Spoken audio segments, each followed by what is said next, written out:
The Nightingale Conant Corporation is proud to present Take Charge of Your Life, The Winner's Seminar by Jim Rohn.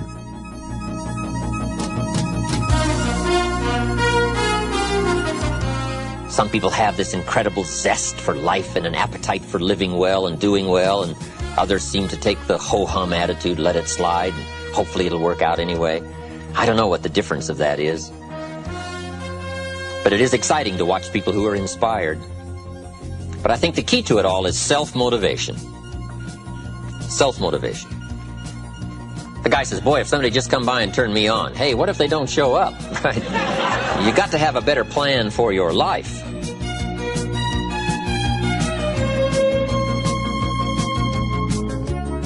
But life is a challenge. What else is new? It is so important to articulate the challenge, the press, the push, because the push is on. But that's what life is all about, accepting the challenge, driving the roots deep, becoming as strong as possible, accepting everything that comes and making it into what you wish to make it, attempting your best, trying your hardest, thinking well, reading well, living well, struggling with it all. That's called the challenge. But that's what makes life worthwhile. That's where the value is. The struggle for high ideals to make something unique out of your life.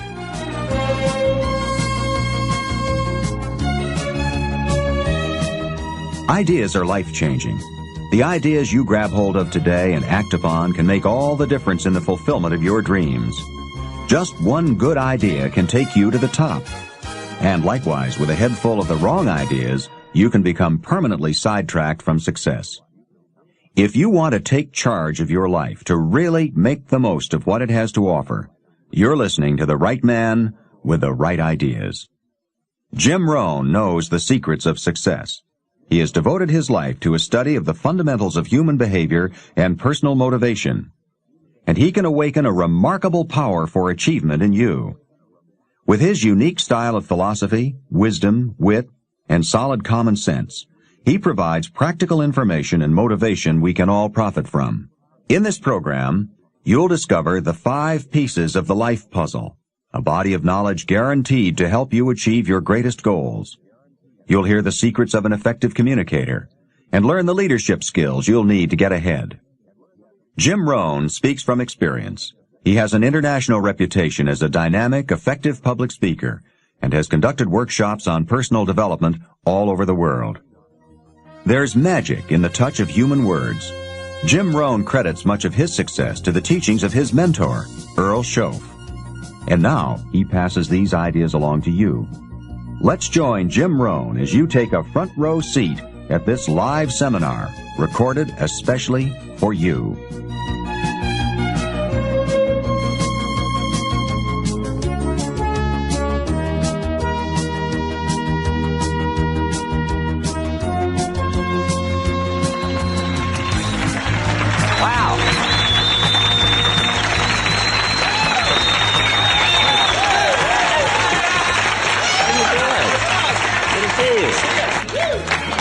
Gosh, I think I've been here before.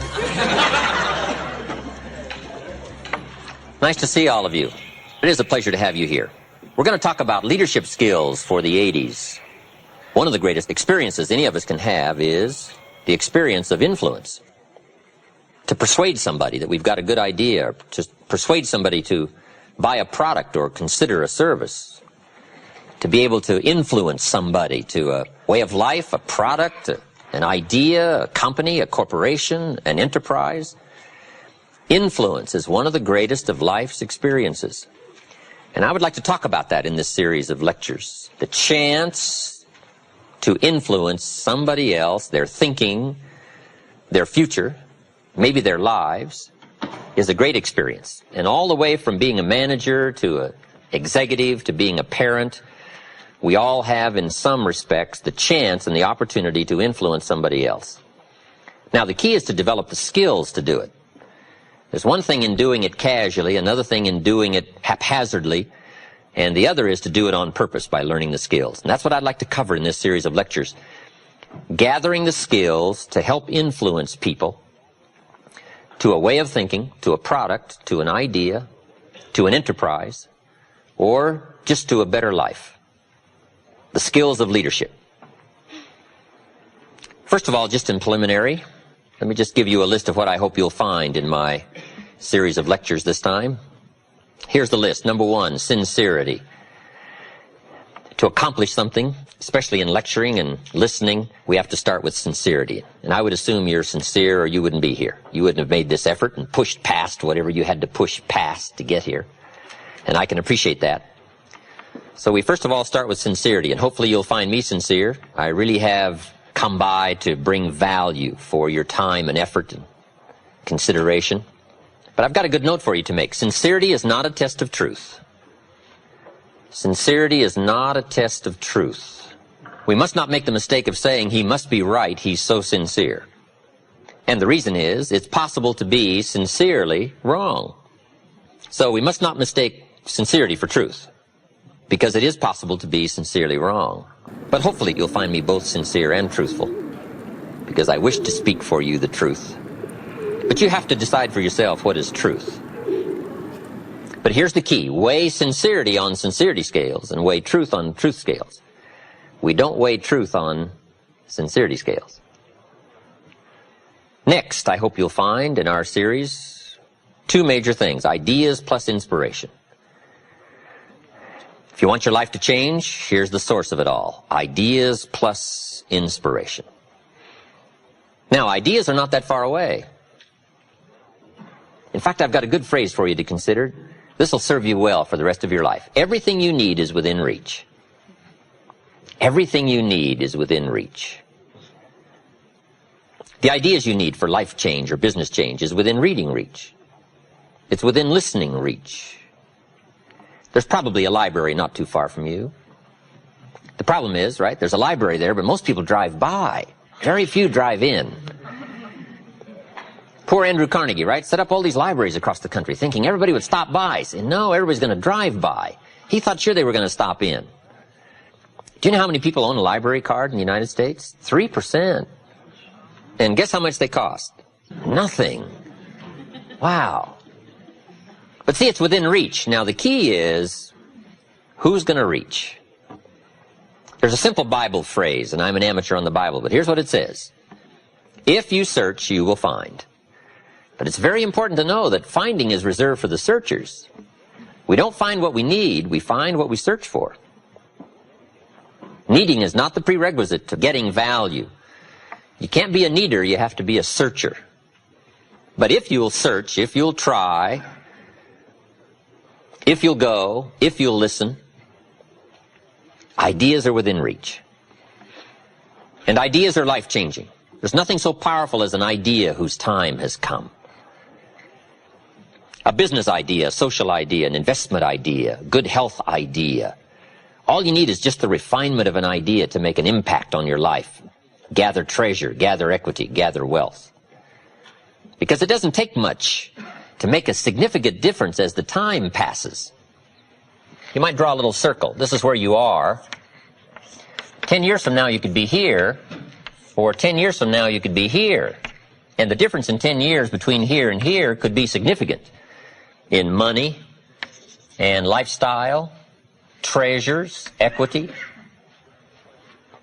In 10 years, an incredible difference, but right here, a small difference in the change of discipline, the change of thinking to start you on this journey versus this journey.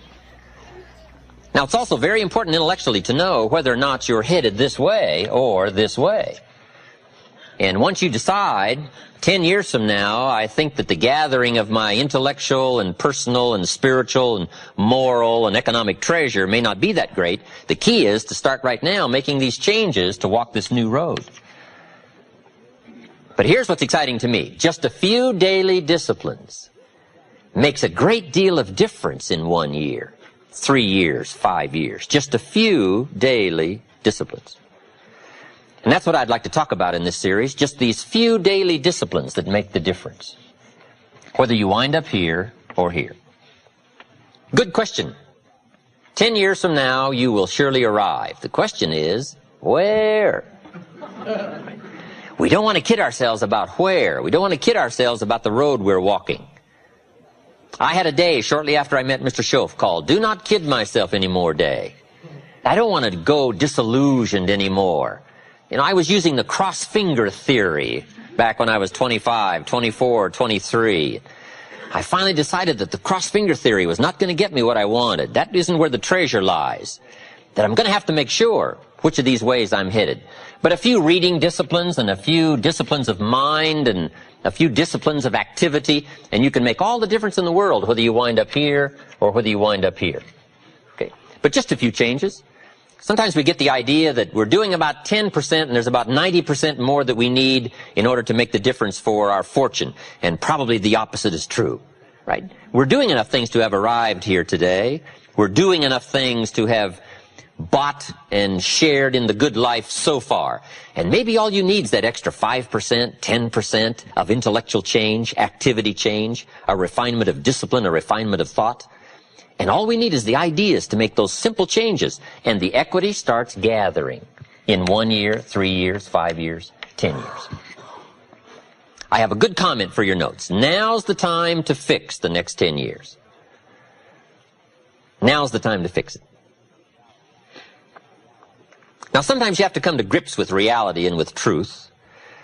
That's what was good for me when I met Mr. Schoaf. I was 25 years old. He was 44 years old. And he brought me a wealth of experience, and he started asking me the tough questions. Big question, he said, are you reading the books that's going to take you where you want to go in the next 5 years? Excellent question. So you want to make sure. I would assume for all of you, to get where you want to be in the next 5 years, you're either reading the right books or you're not. That's kind of a brilliant statement, right? You're either engaged in the disciplines or you're not. But here's what we don't want to engage in. Disillusion, right? Hoping without acting. You know, wishing without doing. So the key is to take a look and say, where am I? What could I do to make the changes, to make sure that I can take more certain daily steps toward the treasure I want, the mental treasure, the personal treasure, the spiritual treasure, the financial treasure. I don't want to make any errors. Now's the time to adjust my daily program to take me where I want to go. So hopefully I'll have some ideas to share with you that might help make just a few adjustments. And in lecturing for especially the last 16, 18 years, I've got some letters and some personal testimonies of people that have done such remarkable things with just a few suggestions that it is worth taking the time. And that's what I'm here for. To do a little coaching. A good note for you to take. We could all use a little coaching. When you're playing the game, it's sometimes hard to see it all. And if you just take a breather, take a little time out. That's what we're doing here in this lecture series. Take a little time out. Listen to someone's experiences, which is what I want to share with you. My experiences, my ideas. And see if it might cause for you a little moment of correction so that you can make some changes that'll add up to some extra worth in the next 1 year, 3 years, 5 years. So, ideas, I hope you'll find here during this series. All kinds of ideas, health ideas, enterprise ideas, living a better life ideas, and primarily for this series, skills of leadership ideas. The next key word is inspiration. Hopefully you'll find some inspiration from this series. Inspiration is a mystery, why some people are inspired and some are not. Who knows what that mystery is? Emotional vitality.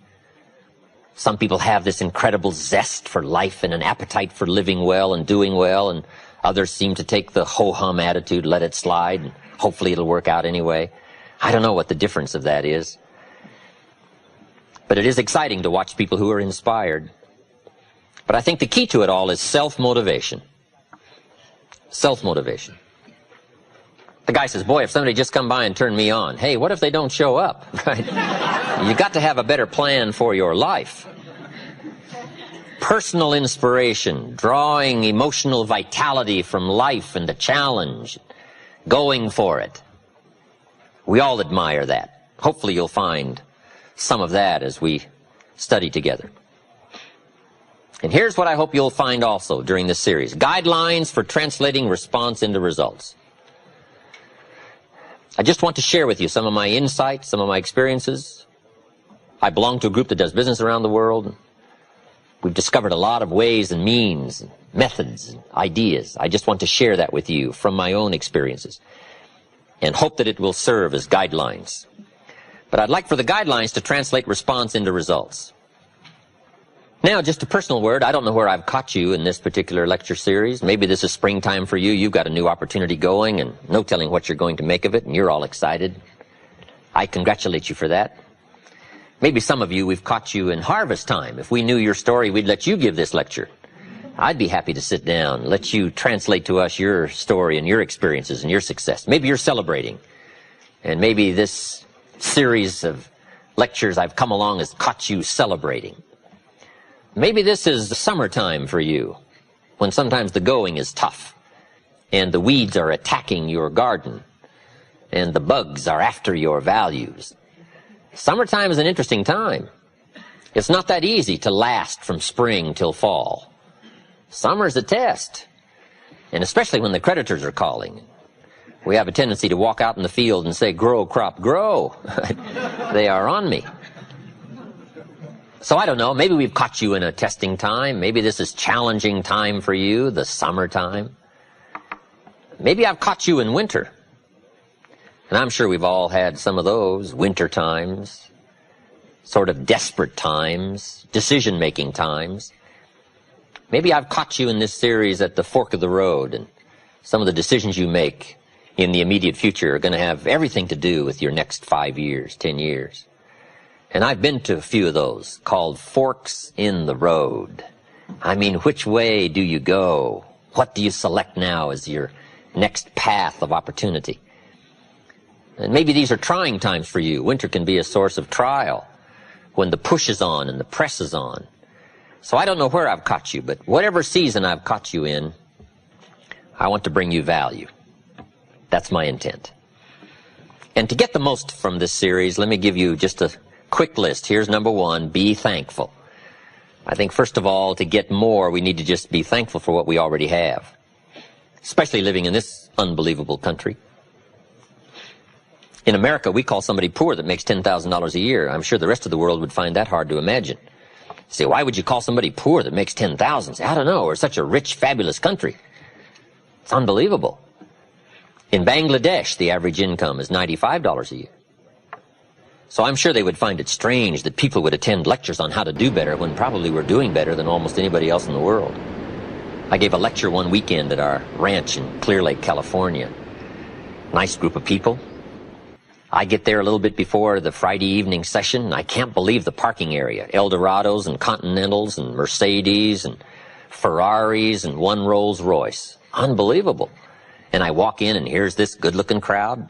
And my opening remarks were, ladies and gentlemen, I think the rest of the world would find it strange that we have all come here this weekend to try to figure out how to do better. Surely the rest of the world would say, I don't understand. The man in his Rolls Royce saying, I got to get to the seminar. Find out how to get another one of these. Incredible. But here we are, right? Probably doing well. But let's be thankful for where we are, because that's how good ideas start to flow. Thanksgiving for what you've already got. Here's what blocks the flow of all good information: cynicism. It's not that difficult to be a practiced cynic. Feeling cynical about circumstances, cynical about place, cynical about opportunities, cynical about people. But if we turn that around, turn cynicism into thanksgiving, now the ideas can flow. Information can flow, refinement of ideas can flow. So that's number one, be thankful. Here's number two, be eager to learn. No matter what you know, there's always some more. Another point I'd like to make is argue later with all the stuff I'm going to share with you in this series. I wish we had time to argue it all out here, but we just don't have the time. I do like that format. There's nothing like a good, powerful discussion to refine an idea. What we want is ideas that pass the test of the tough questions. And it's good to be around people who can ask the tough questions. Debate has a unique way of refining ideas that can become of value. And if we had time to argue and debate all this stuff I'm going to share with you, I would find that beneficial, but unfortunately we don't. But here's what I ask you to do. Argue with all this stuff later. Go back over your notes and relive the experience and think about what we've shared with you here. The key is to stimulate the mind, to think thoughts and to think ideas, to open up channels of information. Refinement of intellect is where the future fortune lies. But be eager to learn. And the last comment is, be a good listener, which isn't easy these days. Everybody wants our attention.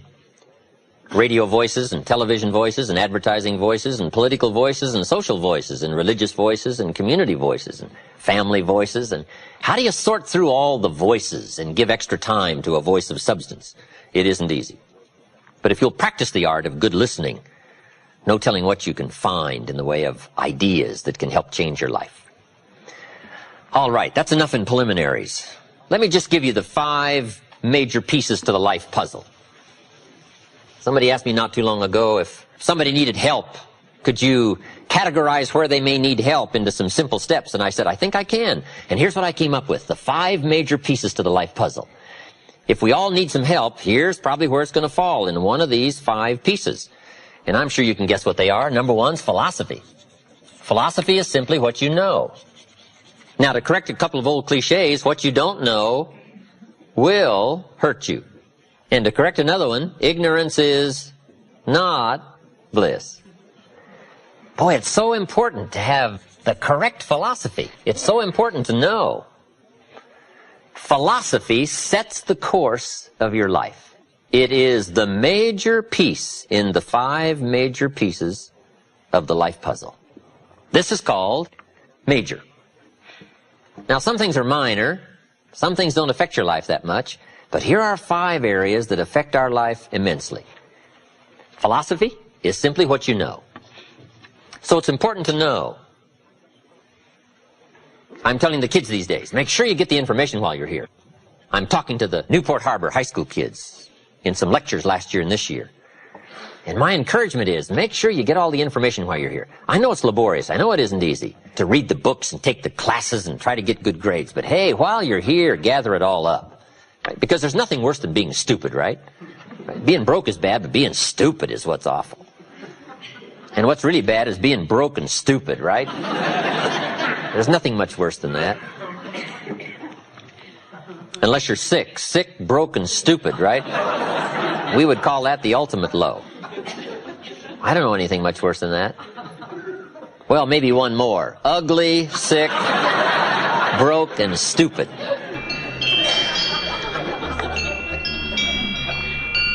So to correct all that, here's number 1. You've just got to know, because what you don't know will affect your economic future the next 3 years, 5 years. The book you miss will make a difference. Right? The information you don't get will make a difference in the legacy of your equities over the next few months, the next few years. So philosophy, this is where it all begins. Now, I've divided philosophy into 3 parts. 1 is basic, starting out philosophy. The baby starts processing information right away. Cold is bad, warm is good, hungry is awful, food is terrific. The baby starts reacting and processing information and having certain reactions to it. So our philosophy starts early, gathering information and reacting to it. Next is expanded philosophy. At least enough philosophy to be gainfully employed and offer a value to society and find your place in the marketplace. You know, be a reasonable, decent human being. Expanded philosophy. But now how do you become wealthy and powerful and sophisticated, influential and unique? Simple word, refined philosophy. The refinement of philosophy. The extra studies and the extra books and the extra classes and the extra thinking, the extra pondering, the extra give and take of testing ideas and debate and discussion. That's where the extra life comes from, is in the dimensions of refined philosophy, the extra thinking. And these are the steps of intellectual discovery that a lot of people just don't want to take, or they're too busy to take it, or it presents itself in too strong and tough a manner, these extra skills. But I'm telling you, once you start engaging in these extra skills, you won't ever want to go back. This new intellectual discovery is where the wealth is. It's where the happiness is, the good life, influence, power. Refinement of philosophy. Now, our philosophy comes from a lot of places. Let me give it to you. Number 1, from teaching, the influence of others, from the books we read, from the classes we take. And you might underline the word influence. This is where a big share of our philosophy comes from. Influence. In another series, we asked 3 major questions. Who am I around? That's called big questions. Some questions are little and some are big. This is a big one. Who am I around? Question number 2, what are they doing to me? This is called major. This is called big. Where have they got me going? What have they got me reading? What have they got me thinking? What have they got me saying? And the big biggie, what have they got me becoming? Influence plays a major role in the development of our philosophy. How we think, how we speak, the formulation of ideas, the things we weigh concerning values. All of this is so important. What we know, the mind, thinking, processing ideas and information. Ideas are simply information taking form. But this whole process of mind and thinking and knowing and processing ideas and information, this is so important because it determines the major piece of the 5 pieces of the life puzzle, philosophy. Now, we do something very important with what we know. We weigh it. We put it on our mental scales and we weigh it. And I don't know, we may give it a number from 1 to 10. Probably not consciously. But if we hear something and we come into possession of some information and we give it a 10, we'll probably act on it right away. If we give it a 1, we'll probably let it slide. If it's important, we'll do something about it. If we don't think it's important, we'll probably let it go. But it's so important to evaluate. A key word we learn in leadership skill training, perception. Trying to find value in something. Where is the value? How valuable is it? How important is it? Is there something here that I can't see at first glance? Is there something below the surface? Is there something in the inner workings of it? What goes behind it? What goes beyond it? What is its origin? All of these questions that help us come to the perception of value, ideas, evaluating information. Now here's what's important, to have a good set of mental scales. What if in processing information your mental scales were off? And you weighed everything a little wrong? Do you think that would affect your life? The answer is, of course. And all you got to be is a little off for 10 years. And you can imagine what the difference is. I got a key phrase for you. Life accumulates. We either accumulate the debt or the value. We either accumulate the regret or we accumulate the equity. Now, we must all suffer one of 2 pains. The pain of discipline or the pain of regret. And I'm suggesting discipline. Mental discipline to refine ideas. Of course it's laborious and of course it's a push, but it's called small price to pay so that you won't have the regret later on. Regret weighs tons. Discipline weighs ounces. So if you accept the early ounces of discipline of thought to refine ideas and not just let major questions go by, what about society? What about the government? What about taxes? What about religion? What about life? What about capital? What about business? What about society? All of these major questions. What about my life and my value and my place and my future? And what about life? What about origin? What about destiny? What about opportunity? What about possibility? All of these major questions, to let them go casually by is to miss the treasures that your life could accumulate into in the coming months, the coming years. So this is called major. What we ponder and what we think about sets the course of our life. It's like the set of the sail that's taking us somewhere. Let me give you a good question to write down. Where are my thoughts taking me? This is a biggie question. Where are my thoughts taking me? These are some of the things you want to make sure of. You might be able to be casual about some things, but here's some things not to be casual about. My philosophy is taking me somewhere. Big question, where? The accumulation of equity will either be there or won't be there. Life accumulates. And I'm either accumulating debt that I'll be sorry for, or I'm accumulating value that I'll be happy about. Okay, philosophy.